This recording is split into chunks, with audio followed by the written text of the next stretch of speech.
بسم اللہ الرحمن الرحیم، السلام علیکم ورحمۃ اللہ وبرکاتہ۔ ناظرین، آج 9 اگست 2020 اور دن ہے سنڈے کا۔ آپ دیکھ رہے ہیں KSA کرنٹ ایونٹس محمد قریشی کے ساتھ۔ ناظرین، چلتے ہیں مین ہیڈ لائنز کی طرف۔ ہیڈ لائنز کے بعد خبریں تفصیل کے ساتھ۔ آج کی سب سے پہلی اور مین ہیڈ لائن ہے، سعودی عرب سے تیسرا امدادی طیارہ بیروت پہنچ گیا۔ ہماری دوسری مین ہیڈ لائن ہے، حروب لگا ہوا ہے، وطن واپس کیسے جائیں۔ تیسری مین ہیڈ لائن ہے، سعودی عرب کے شہر مکہ میں مرکزی سبزی منڈی مستقل نگرانی ہوگی۔ چوتھی مین ہیڈ لائن ہے، کسی صورت میں کمپنی بجلی کا کنیکشن منتقل نہیں کر سکتی۔ ہماری پانچویں اور آخری مین ہیڈ لائن ہے، سعودی نرس کا کارنامہ، سڑک پر زخمیوں کو بروقت طبی امداد۔ ناظرین، چلتے ہیں خبروں کی تفصیل کی طرف۔ تفصیل میں جانے سے پہلے نئے آنے والے حضرات سے گزارش کروں گا کہ میرے چینل کو لائک، سبسکرائب اور بیل نوٹیفیکیشن کو اوپن کر لیں تاکہ ہر نئی آنے والی خبر آپ تک بروقت پہنچ سکے۔ خبریں تفصیل کے ساتھ۔ سعودی عرب سے تیسرا امدادی طیارہ بیروت پہنچ گیا۔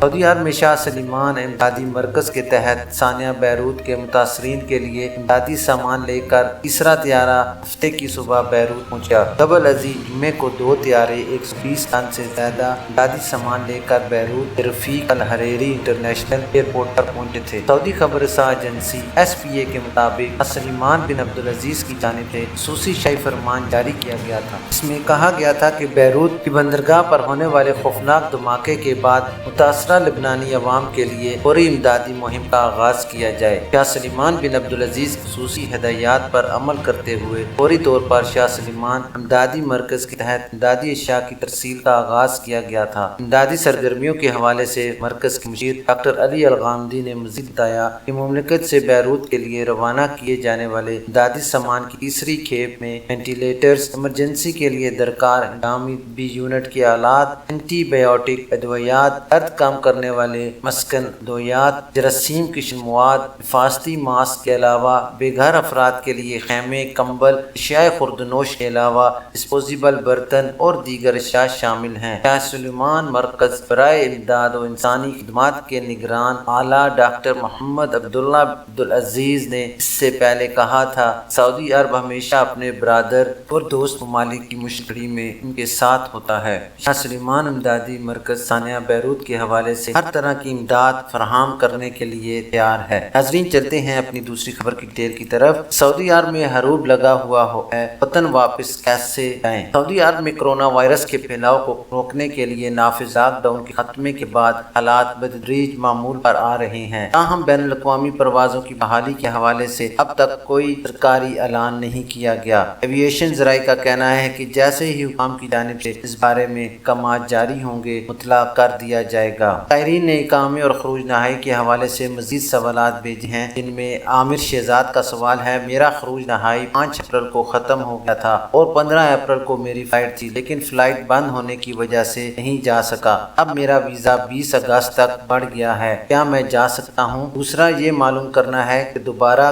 کسی دوسرے ویزے پر آ سکتا ہوں؟ آپ کے لیے جواب ہے جناب، سعودی حکومت کی جانب سے وہ غیر ملکی جنہوں نے خروج نہائی لگوایا مگر سفر نہ کر سکے کے لیے رعایت دیتے ہوئے ان کے ویزوں کی مدت میں توسیع کر دی گئی ہے۔ کیونکہ آپ کے ویزے کی مدت بھی بڑھ چکی ہے، اس لیے آپ آرام سے سفر کر سکتے ہیں، کوئی امر مانے نہیں۔ جہاں تک دوسرے ویزے پر آنے کا سوال ہے تو یاد رکھیں کہ قانونی اعتبار سے خروج نہائی پر جانے والے غیر ملکیوں کو یہ حق ہے کہ وہ کسی بھی ویزے پر جب چاہیں دوبارہ مملکت آ سکتے ہیں۔ تاہم اگر آپ کی کمپنی یا ادارے نے کسی قسم کی پابندی عائد کرتے ہوئے بلیک لسٹ نہیں کیا ہوا ہو۔ ایک صاحب پوچھتے ہیں کہ اگر حروب کو لگے ہوئے 15 دن سے زیادہ مدت ہو گئی ہو، ایسی صورت میں موجودہ کرونا وائرس کے حوالے سے وطن جانے کی کیا صورت ہو سکتی ہے؟ ان کے لیے جواب ہے جناب کہ سعودی عرب کے قانون محنت کے تحت حروب سنگین خلاف ورزیوں میں شامل ہے۔ اس کی سزا کے طور پہ حروب والے شخص کو اگر اس کا حروب درست لگا ہے، مملکت میں بلیک لسٹ کر دیا جاتا ہے۔ حروب لگنے کے 15 دن کے اندر کفیل کو اختیار ہوتا ہے کہ وہ اپنے سسٹم سے کینسل کر سکے۔ مقررہ مدت گزرنے کے بعد لیبر آفس میں درخواست دائر کرنی پڑتی ہے جو کفیل کی جانب سے ہوتی ہے۔ آپ کو چاہیے کہ کفیل کو اس بات پر راضی کریں کہ حروب کینسل کرائے۔ اگر یہ ممکن نہیں تو آپ مدد کے لیے سفارت خانے یا قونصلیٹ کے شعبہ ویلفیئر سے رجوع کر سکتے ہیں تاکہ آپ کی مدد کی جا سکے۔ عمران صاحب کا سوال ہے کہ پاکستان میں ہوں، ابھی تک میری چھٹی نہیں بڑھی۔ سعودی حکومت کی جانب سے کرونا وائرس کے بحران کے بعد سے تاحال بین الاقوامی سفر پر پابندیاں برقرار ہیں، اس لیے ابھی تک مملکت سے باہر کیے ہوئے اقامہ ہولڈر غیر ملکیوں کی واپسی کے حوالے سے کوئی پروگرام جاری نہیں کیا گیا، نہ ہی پروازوں کی بحالی کے بارے میں کوئی حتمی اطلاع دی گئی ہے۔ کورونا بحران کے بعد مارچ 2020 کے دوسرے ہفتے سے بین الاقوامی پروازیں بند ہیں، البتہ وہ افراد جو وطن جانے کے خواہشمند تھے ان کی روانگی مرحلہ وار خصوصی پروازوں کے ذریعے جاری ہے۔ تارکین کی مشکلات کو دیکھتے ہوئے سعودی حکام نے مملکت سے چھٹی کیے ہوئے اقامہ ہولڈرز کے لیے 3 ماہ کی خصوصی رعایت کا اعلان کیا تھا، اس پر عمل درآمد کرتے ہوئے ان کے خروج عہدہ اور اقاموں کی مدت میں اضافہ کر دیا گیا ہے۔ یہ اضافہ اس پابندی کے بعد سے شمار کیا جائے گا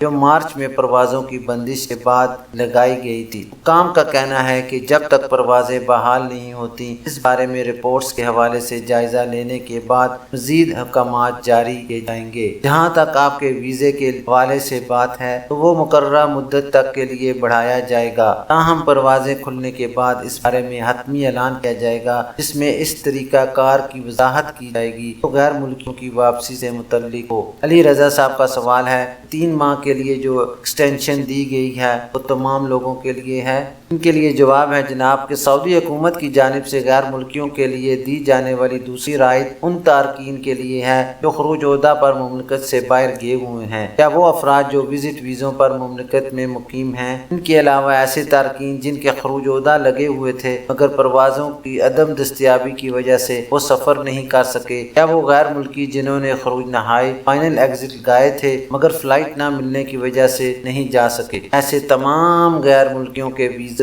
میں 3 ماہ توسیع کی گئی ہے۔ وہ افراد جو مملکت میں اقامے پر مقیم ہیں ان کے لیے رعایت ماہ رمضان میں دی گئی تھی، اس کے تحت ان کے اقاموں کی مدت میں مفت 3 ماہ کی توسیع کی جا چکی ہے۔ اس حوالے سے یہ بات واضح ہے کہ دوسری رعایت صرف ان کے لیے ہے جو بیرون مملکت ہیں۔ ناظرین چلتے ہیں اپنی تیسری خبر کی ڈیٹیل کی طرف۔ سعودی عرب کے شہر مکہ میں مرکزی سبزی منڈی کی مستقل نگرانی ہوگی۔ سعودی عرب میں مکہ مکرمہ ریجنل بلدیہ کی جانب سے مکہ سبزی منڈی کی صفائی اور تزئین و آرائش کا کام مکمل کر لیا گیا ہے۔ سبزی منڈی میں مستقل طور پر نگرانی کے عمل کو یقینی بنانے کے لیے مختلف مقامات پر CCTV کیمروں کی تصنیب کر دی گئی ہے۔ سعودی خبر رساں ایجنسی SPA کے مطابق مکہ مکرمہ کے علاقے القاقیہ میں مرکزی سبزی منڈی کی صفائی اور وہاں کام کرنے والوں کو منظم کرنے کے لیے بلدیہ کی جانب سے جامع پروگرام پر عمل کرایا گیا ہے۔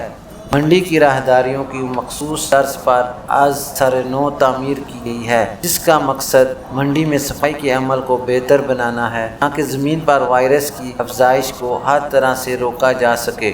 منڈی کی انتظامیہ کی جانب سے مستقل نگرانی کے لیے مختلف اہم مقامات پر کیمرے نصب کیے گئے ہیں جن کی مانیٹرنگ منڈی کے مرکزی کنٹرول روم میں کی جائے گی۔ کنٹرول روم میں 24 گھنٹے کی بنیاد پر نگرانی کا عمل جاری رکھنے کو بھی یقینی بنایا گیا ہے۔ کارکنوں کو شفٹوں کی بنیاد پر متعین کیا گیا ہے تاکہ نظم و ضبط کو قائم رکھا جا سکے۔ واضح رہے مکہ مکرمہ کی مرکزی سبزی منڈی جو کہ القاقیہ کے علاقے میں ہے وہاں فرش کی حالت انتہائی خستہ ہو گئی تھی، اس کی وجہ سے صفائی کا عمل مستقل بنیادوں پر ممکن نہیں تھا۔ سبزی اور پھل گرنے سے فرش پر جراثیموں کی افزائش اور وہاں وبائی امراض پھوٹنے کا اندیشہ رہتا تھا۔ منڈی کی انتظامیہ کی جانب سے مرکزی دروازوں پر اہلکاروں کو بھی متعین کیا گیا ہے جو کورونا SOPs کے متحد آنے والوں کا جسمانی درجہ حرارت نوٹ کرتے رہیں گے۔ ناظرین چلتے ہیں اپنی چوتھی اہم خبر کی ڈیٹیل کی طرف کہ سعودی عرب میں کسی صورت میں کمپنی بجلی کا کنیکشن منتقل نہیں کر سکتی۔ سعودی الیکٹریکل ریگولیٹری اتھارٹی کا کہنا ہے کہ بجلی کے بل کے حوالے سے شکایات ہونے کی صورت میں بل جمع نہ کرانے پر بھی کمپنی صارف کا کنیکشن کاٹنے کی مزاج نہیں ہوگی۔ اتھارٹی کی جانب سے ٹویٹر پر اس امر کی وضاحت کرتے ہوئے مزید بتایا گیا کہ اگر کسی صارف کی جانب سے زائد بلنگ کے حوالے سے کمپنی میں شکایت درج کرائی گئی ہو اور اس پر فیصلہ صادر نہیں کیا گیا، اس صورت میں بجلی کمپنی کو یہ حق نہیں کہ بل کی عدم ادائیگی پر صارف کی بجلی منتقل کرے۔ اس حوالے سے مقامی ویب نیوز سبق نے سعودی الیکٹریکل ریگولیٹری اتھارٹی کی جانب سے ایک صارف کے استفسار کا جواب دیا ہے۔ صارف کی جانب سے زائد زائد بلنگ یا میٹر کی خرابی کی شکایت درج کرانے پر بجلی کمپنی اس امر کی پابند ہے کہ وہ شکایات دور کرے۔ اس وقت تک بجلی منتقل نہ کی جائے جب تک شکایت کا ازالہ نہ کر دیا جائے۔ ناظرین، چلتے ہیں اپنی پانچویں اور آخری خبر کی ڈیٹیل کی طرف۔ سعودی عرب میں سعودی نرس کا کارنامہ، سڑک پر زخمیوں کو بروقت طبی امداد۔ سعودی عرب میں ایک نرس نے مدینہ مکہ روڈ پر ٹریفک حادثے کا شکار ہونے والے ایک خاندان کی انسانی ہمدردی کی بنیاد پر بروقت مدد کر کے اپنے پیشے سے متعلق عمدہ مثال قائم کی ہے۔ arabia.net کے مطابق مدینہ منورہ کی الحناکیہ گورنری میں المحفر ہیلتھ سینٹر میں ذمہ داریاں انجام دینے والی سعودی نرس خلود السعدی نے بتایا کہ وہ ڈیوٹی ختم کر کے گھر واپس جا رہی تھیں۔ انہوں نے راستے میں ایک کار حادثہ دیکھا جس میں ایک ہی خاندان کے متعدد افراد زخمی ہو گئے تھے۔ خلود نے بتایا کہ میری گاڑی میں فوری طبی امداد کا سامان موجود تھا اور میں نے اپنی گاڑی روک کر متاثرہ افراد کی مدد کا فوری فیصلہ کیا۔ خلود نے اپنی گاڑی میں موجود فرسٹ ایڈ باکس نکالا اور زخمی افراد کو ابتدائی طبی امداد دی اور زخمیوں کی مرہم پٹی کی۔ انہوں نے بتایا کہ ہلال احمر کی ٹیم کے پہنچنے تک وہ زخمیوں کو ابتدائی طبی امداد دے کر ان کی زندگیاں بچانے میں کامیاب ہو گئی تھیں۔ مدینہ منورہ کے شعبہ صحت کے ترجمان معید ابو انک نے سعودی نرس خلود السعدی کے انسانی ہمدردی کے جذبے کو سراہا۔ انہوں نے کہا کہ خلود جیسی نوجوان سعودی قوم کے ہیرو ہیں جو اپنی جانوں کی پرواہ کیے بغیر دوسروں کو مشکل سے نکالنے میں ان کی مدد کرتے ہیں۔ معید ابو انک کا کہنا ہے کہ نرس خلود نے حادثے کا شکار ہونے والے خاندان کی مدد کر کے اپنی پیشہ ورانہ ذمہ داری پوری کی ہے۔ طب ایک ایسا پیشہ ہے جس سے وابستہ تمام افراد انسانیت کے جذبات سے سرشار ہوتے ہیں۔ ابو انک نے بتایا کہ مدینہ منورہ کے ڈائریکٹر جنرل برائے صحت ڈاکٹر محمد الخلاوی نے ٹیلی فون پر نرس خلود السعدی سے بات کی اور بروقت متاثرہ خاندان کی مدد کرنے پر ان کا شکریہ ادا کیا اور حوصلہ افزائی کی۔ ناظرین، اسی کے ساتھ ہی ہمارا خبرنامے کا وقت ختم ہوا۔ ملتے ہیں نیکسٹ بلٹن میں خاص خبروں کے ساتھ۔ جانے سے پہلے میں تمام مسلمان بہن بھائیوں سے گزارش کروں گا کہ اپنی نمازوں میں پابندی اختیار کریں اور ہر نماز کو بروقت ادا کرنے کی کوشش کریں۔ اپنے گھروں کے ارد گرد بچی کچی جگہ پر سبزیاں، درخت اور پھول اگائیں۔ اپنا خیال رکھیے اور دوسروں کا بھی۔ اللہ حافظ۔